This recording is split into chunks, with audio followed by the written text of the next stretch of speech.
You know what time of day it is. It's the day after the game, so we always got John Kosko, Pro Football Focus on. We'll talk to him about who looked good, who looked bad, and what's going forward for the Cleveland Browns coming up here against the Tampa Bay Buccaneers. We'll also talk to him a little bit about Jacoby Brissett. We started off thinking he's a backup. He's looking a little better than a backup. Where does John foresee him landing? What type of offense could he be in, or will he be backing up Deshaun Watson in Cleveland? We'll talk about that a little bit. And of course, we'll sprinkle some of your questions in with coming back this week. Browns coming back home to the Tampa Bay Buccaneers. We got Tom Brady in the building. What do we see? Is this a win? Is this a loss? We'll figure that out. But we just need to get to grades. Let's get to grades, and we'll do that coming back up next on the Locked On Browns podcast.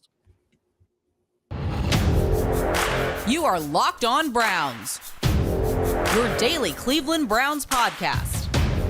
Part of the Locked On Podcast Network, your team every day.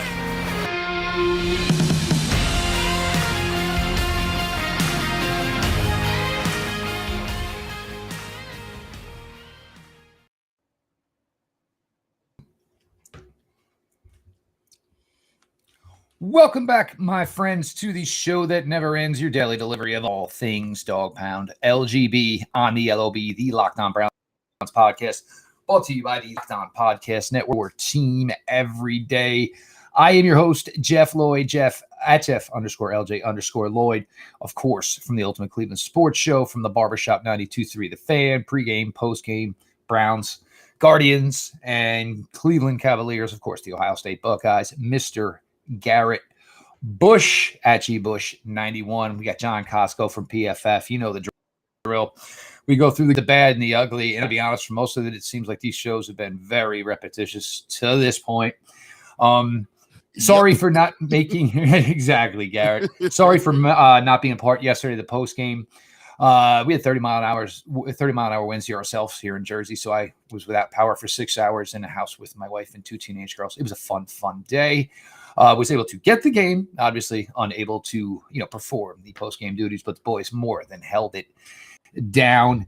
Appreciate everybody makes Locked On Browns the first listen every day, whether it's on your podcast app, of course, on YouTube. Subscribe, have your notifications on. You'll be here with us live, of course, like you are just now. And make sure you throw a like on every episode. Go to Roku. Check out the Locked On Cleveland Sports channel. You will get us. You will get the Guardians coverage. You will get, of course, also the Cavaliers coverage. And, of course, Monday through Friday, 11 to 1, the Ultimate Cleveland Sports Show. John, again, we'll start on the defensive side of the ball. And, I did some things last week. I did Sports for CLE on Friday. And when your defense does not stop the run, your defense cannot recover fumbles, your defense does not create interceptions, your defense does not get many sacks on the quarterback. It's like all the ingredients to make the worst Thanksgiving meal in the history. And it just continues week in, week out. And John, we'll have you get into it here a little bit about certain players. But the problem for me is, and in that same show, I referred to the Browns as like a 22-minute team. Like if they can get to that mark and they're still holding the lead, you're going to get 60 minutes out of the football team. But once this defense sees that scoreboard change where they're behind, you'd think it'd be the offense that would get a little flustered. It would get a little frustrated. No. They turtle up like nothing I have ever seen. You see aggressiveness. You see guys moving. Even if guys catch the ball, Browns players are right there. But once that scoreboard changes, man, John, this team turtles up like none I've ever seen. Yeah, it is frustrating, and part of it is I don't know if they have the talent really to be able to hold, to play it consistently 17 games in the season, So obviously you've got some good talent. Obviously, and Myles Garrett is a tremendous talent, but I think from when it comes to like turtling up and stuff like that, that's a leadership thing, and I don't know if they have also the leaders on this defense that they need. So Myles Garrett's not a vocal type of leader. He's a quiet guy that keeps to himself, that leads by example, which is great to have.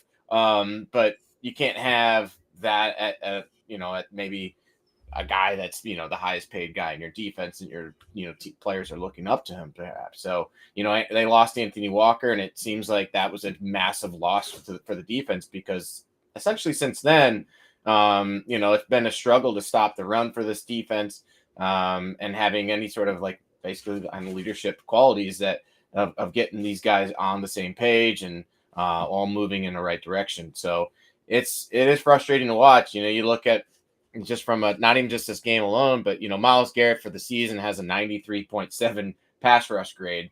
And the rest of the defense, the last guy, with is Jadeveon Clowney is at 68.7. So it's like there's nothing else except for him on that defensive line. So it's like you can only lead by example so much.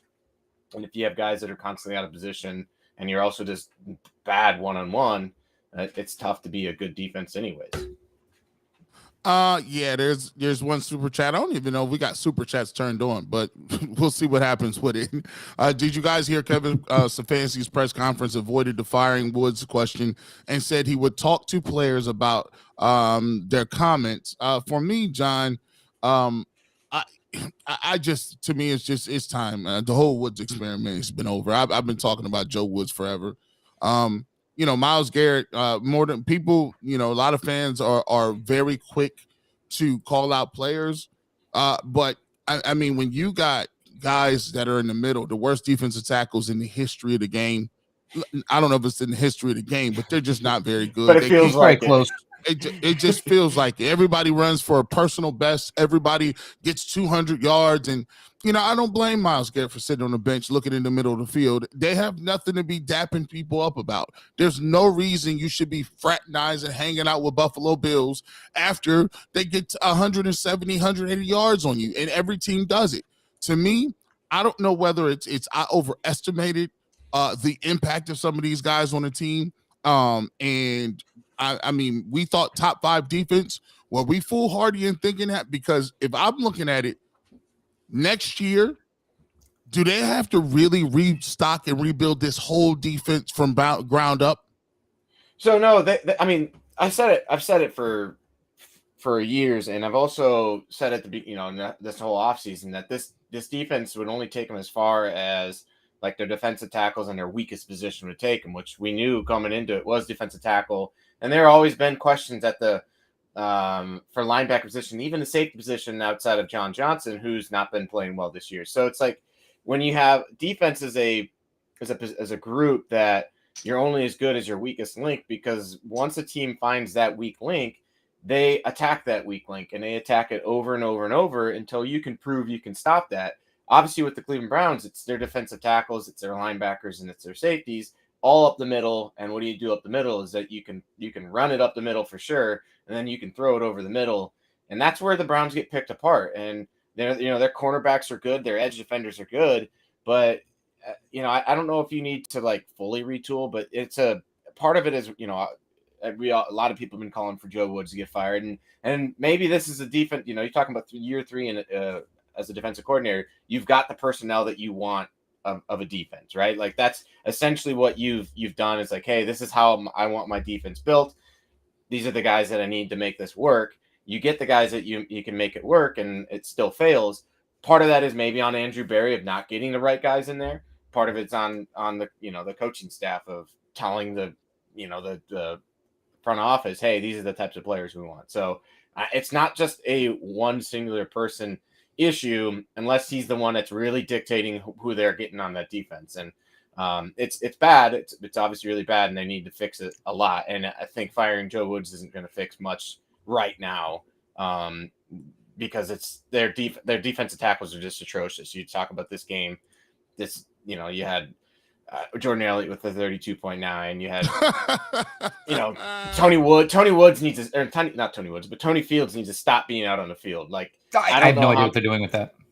He doesn't understand gap assignments, and a lot of them don't. Their linebackers don't understand gap assignments. JOK was out of gap constantly in this one. He needs to be a guy that can just run free and rather than filling a specific gap. And that's what they have him doing. Deion Jones, he's only out there 8 snaps, 33.6. Alex Wright was not good in this one, 29.1. I mean, do I need to keep going on? These are the types of grades that these defensive players that are stopping the run. Man. 20s? Yeah, this is what they do. And they're for the season, the Browns defense is grading under 30 as a run defense. This past game was under 30 for the 4th time this year. So, It's on Woods. It's on Woods. It's on everybody. Firing him is not going to fix bad play. It's just not. They're bad. It would be one thing if like they were grading in the 50s and 60s and getting gashed by the run because of bad scheme, but it's like it's a combination of both. They suck and the scheme's bad. So, what do you say? I see a lot of people jumping in here and putting the defensive tackle position on Andrew Berry. You're all well inclined to do that. Can we put something on Chris Kiffin here? Your job is to coach the defensive line. Yeah. So can you put somebody in a position to be a little bit improved? And I got news for you. When that door opens, there's going to be more than just Joe Woods walking out that door, leaving Berea. As far as, hey, that number is probably higher than that. Gee, it's going to be like, maybe two-hand. Look, if you coach defense, I was just giving them the peace sign. They need about 3 or 4 of them. And you talk about who leaving. My question would more be about like who's the fortunate, lucky enough one to maybe hold the rose to even have an opportunity to stay. We're going to flip it up here. We're going to go to the offensive side of the ball here. We are basically cruising into what will be the swan song here for Jacoby Brissett as the Cleveland Browns starter. And one thing I do want to say is I can't believe how surprised I have been to this point. And we're going to ask John here some thoughts here because Jacoby Brissett, and watching other games yesterday, is certainly homes for Jacoby Brissett in this league. Jeff Lloyd, Garrett Bush, your latest Locked On Browns. Folks, it starts this week. It goes all the way through the new year. You better make sure, you got something in the house. Company's going to be coming over. You got to be socializing. It's the holiday season. Find what you love at Total Wine and More. With so many great bottles to choose from, it's easy to find a new favorite Cabernet or Chardonnay or the perfect gifts for everyone on your list with some help from a friendly guide. And all the confidence of knowing you found something special for the lowest price. Love what you find only at Total Wine. And delivery TotalWine.com to learn more. Drink responsibly. Be 21. Turo is the world's largest car sharing marketplace. With Turo, you can book any car you want, wherever you want it, from a community of local hosts. Browse a huge selection of vehicles for just about any occasion or budget. Book an SUV or a mini family road trip, a pickup truck for some, or even just test drive an EV. Every trip is backed by liability insurance. Terms, conditions, and exclusions do apply.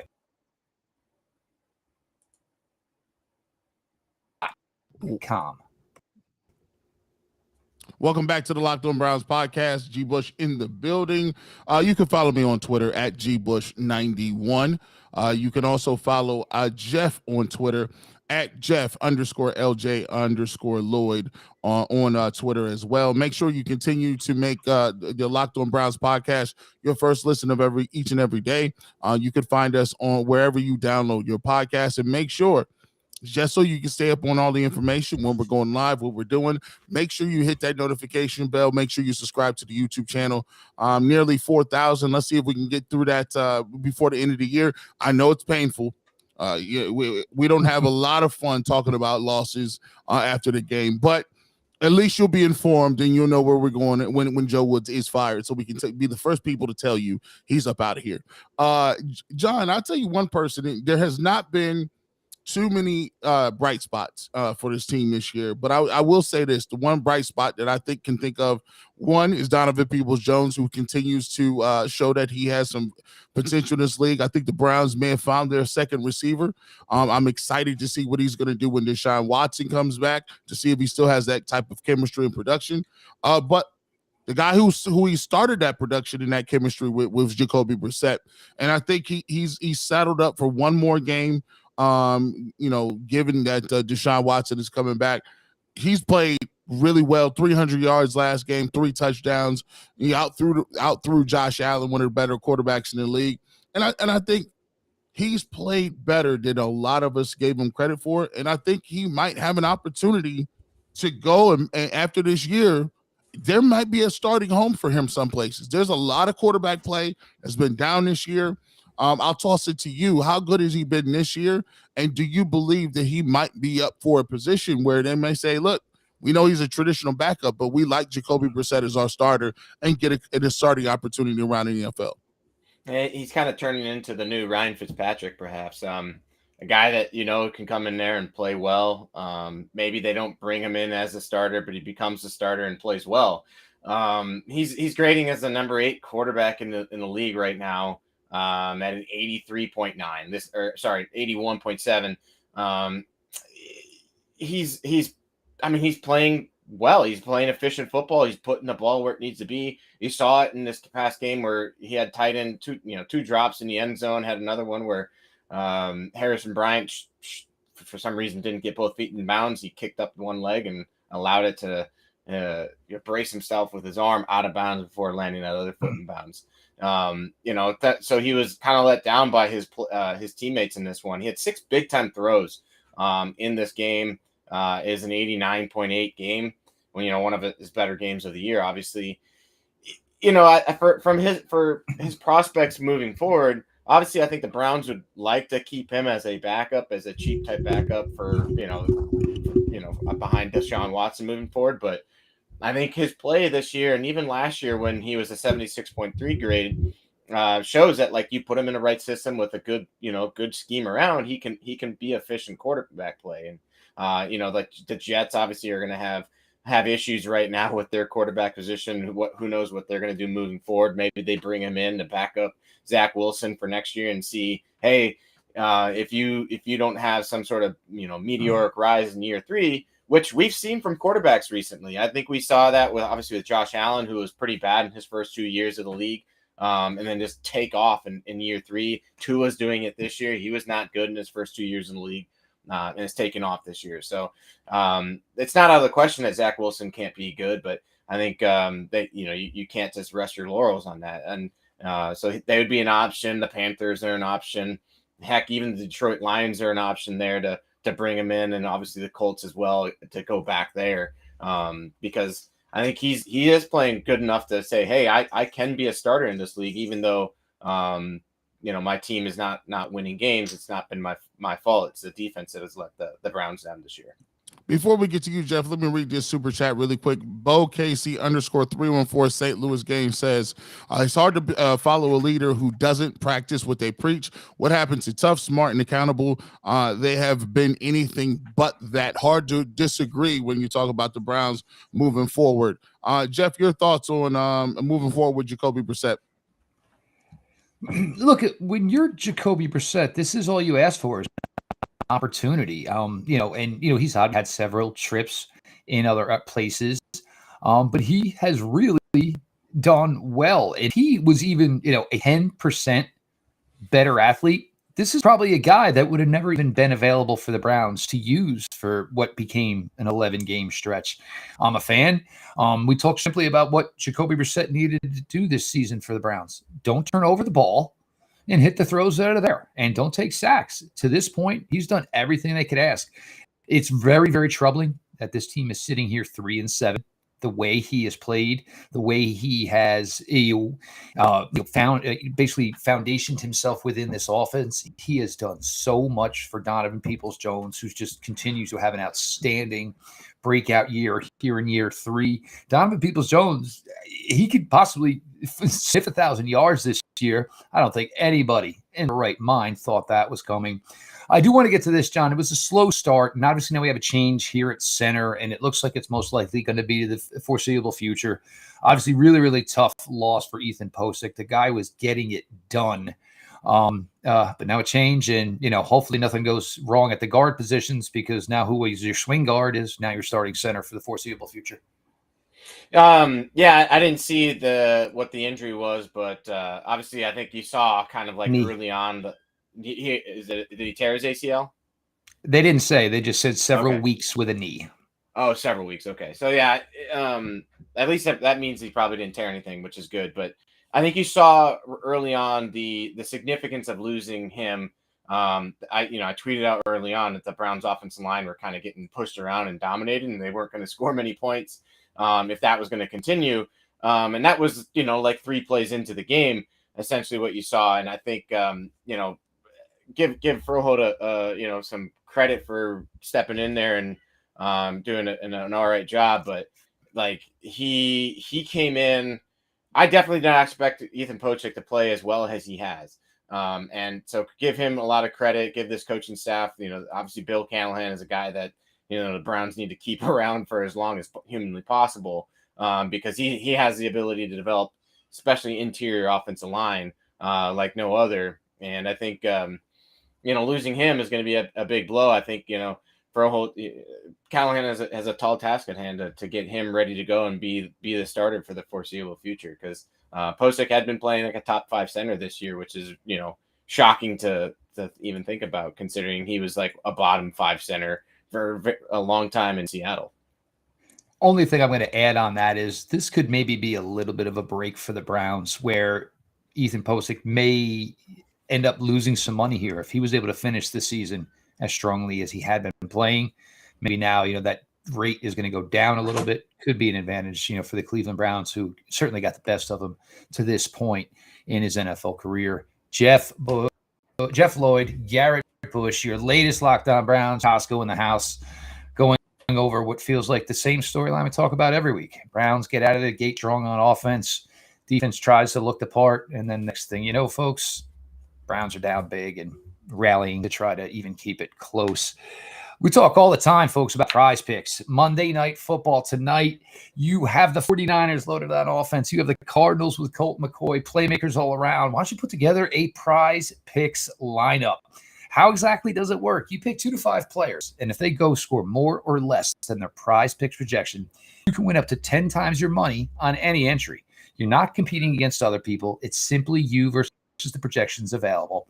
Prize Picks offers projections on any sport that you watch: the NFL, the NBA, MLB, NHL, men's collegiate sports, women's collegiate sports, you name it, they got it. Entries can be made in 6 seconds or less. It's just that easy. Safe and fast withdrawals, currently operational in over 30 states in Canada.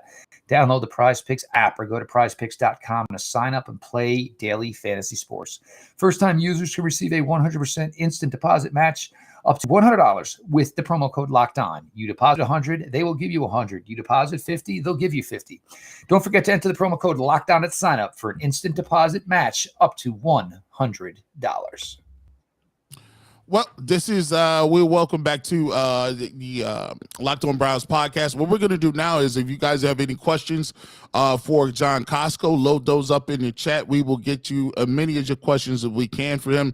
It could be about PFF grades, it could be about the Browns in general, and it could be about rosters and different things. Your opportunity to go inside the numbers a little bit and figure out what what's going on with the Cleveland Browns. Guys, we while those are getting in the chat, let's take a look at the projections for this week. The Buccaneers are coming in here. They kind of are godlike, especially Tom Brady after a bye. The Browns actually still have a 2.7% chance of making the playoffs. We still got a little heartbeat, right? What are we going on with this game? And does Jacoby Brissett muster enough magic left in his arm to see if we could possibly go into the Texans game with Deshaun Watson on a winning streak of 1 game? You guys' thoughts coming up with the Buccaneers? Yeah, so I mean, if anything, the Browns are a great medicine for a pad running attack, and that's what the Buccaneers have right now. So I would expect them to lean heavily on their run, which is kind of what they've been trying to do most of the year, and it to very little success. And they have one of the worst offensive lines in terms of run blocking. We know the type of injuries that they had before the season, and Tristan Wirfs at the right tackle position has been phenomenal for them this year.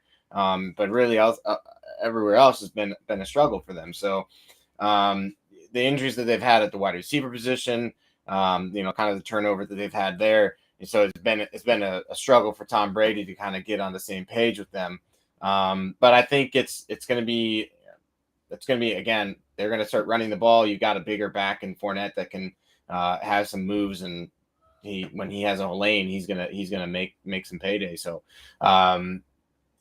if the Browns can do anything to slow down the run, I think I like their chances. But it's just, this is another defense too that is one of the better defenses in the NFL.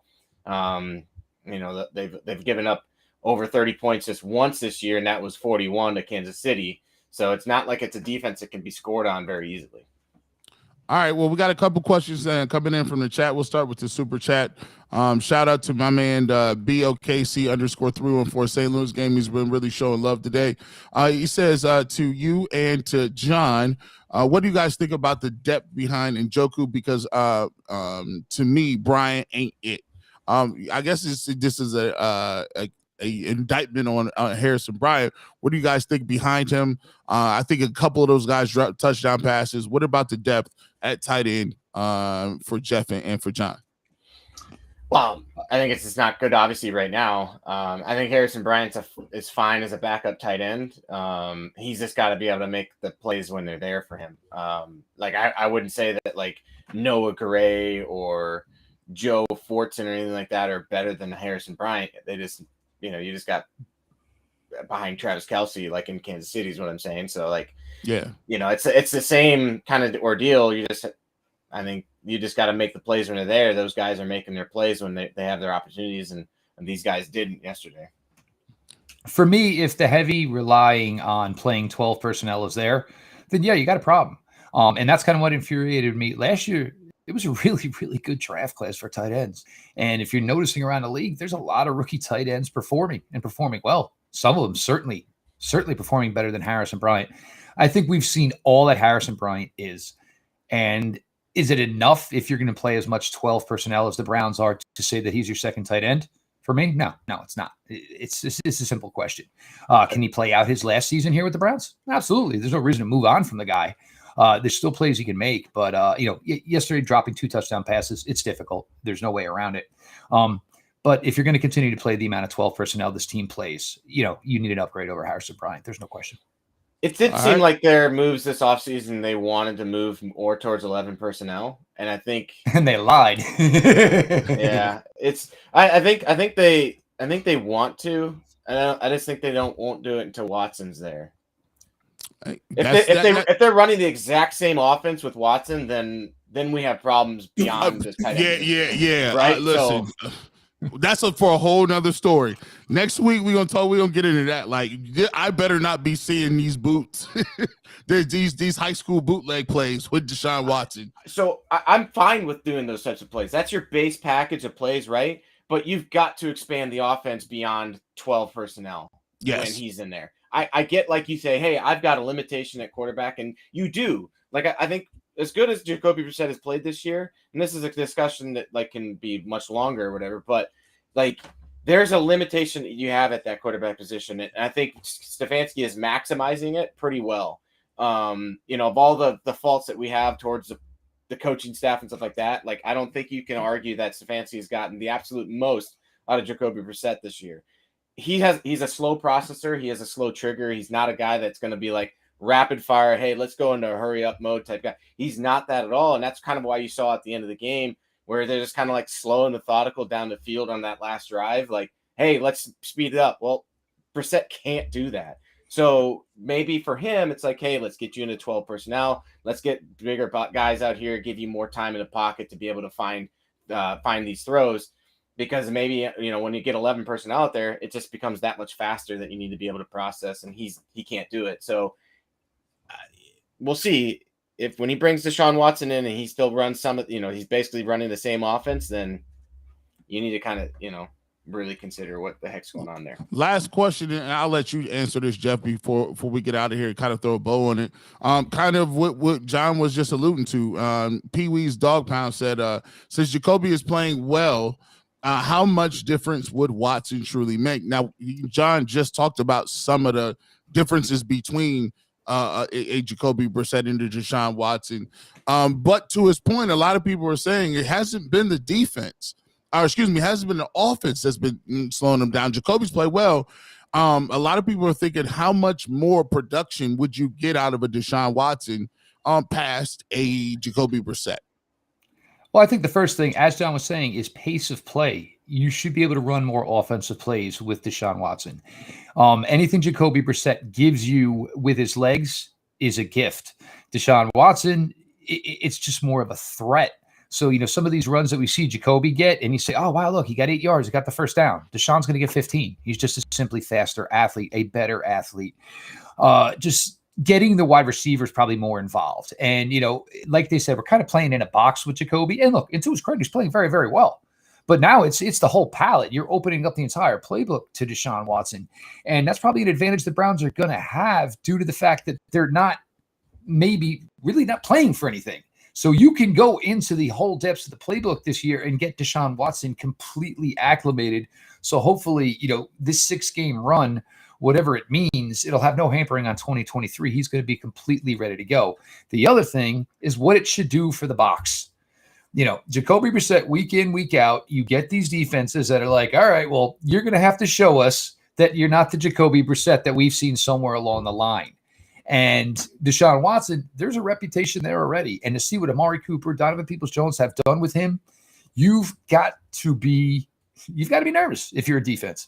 Because, DPJ had the 2 catches on the sideline yesterday. If you guys remember, that was similar to the game-winning touchdown he had in Cincinnati as a rookie. Amari Cooper has been putting guys in a blender pretty much the entire season. Probably the most underrated route runner in the league to this point. And the more plays you run, the less you're on the field. Field goals, hopefully those drives turn into touchdowns. That's what you think the realization of Deshaun Watson coming back to this offense is. I just want to thank everybody. You guys are incredible. We're just continuing to go here, the evolution of the show. You certainly enjoy the way we're doing the format, getting to go to the video side of it. Having you guys all along for the ride is great. John Kosko, to you, the family, have a great week. Enjoy you guys' holiday. I know, John is one who's, yes, Thursday is a day of football, big for PFF, but John Kosko is certainly the guy who loves to be involved in the process of making the turkey. Yes, sir. He is Garrett Bush, G Bush 91, Ultimate Cleveland Sports Show, barbershop Saturday mornings on 923 The Fan. And of course, pregame, postgame coverage for the Ohio State Buckeyes, the Browns, Guardians, of course, the Cavaliers. Jeff Lloyd at Jeff_LJ_Lloyd. We appreciate everybody who makes Locked On Browns their first listen, whether it is on your favorite podcast platform here on YouTube now. Subscribe. Have the notifications on. I appreciate some of you guys in the chat pushing the like button for Garrett and myself. Means a lot, guys. We do appreciate all your support in that avenue.